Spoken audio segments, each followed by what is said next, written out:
vous voyez, les trois critères que je viens d'évoquer, défense nationale, sécurité publique, ordre public, c'est des critères qui ont une dimension très physique, sécuritaire au sens physique du terme. C'est-à-dire que si une technologie est duale, c'est-à-dire à usage civil et militaire, là, l'investissement étranger dans cette technologie pourra être bloqué.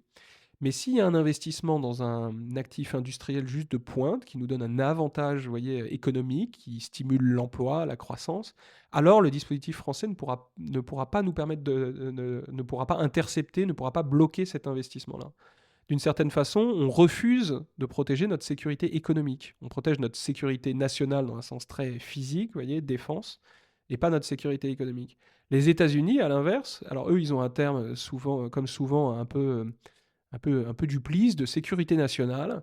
Et derrière la sécurité nationale, il ne faut pas se tromper, ils incluent la sécurité économique. Je donne un exemple, enfin plusieurs exemples dans le livre, notamment la filiale de Philips, qui était une filiale américaine qui produisait des LED au milieu des années 2010, donc, qui était une industrie en pleine croissance, en explosion, et qui avait évidemment plein d'applications dans plein d'autres technologies.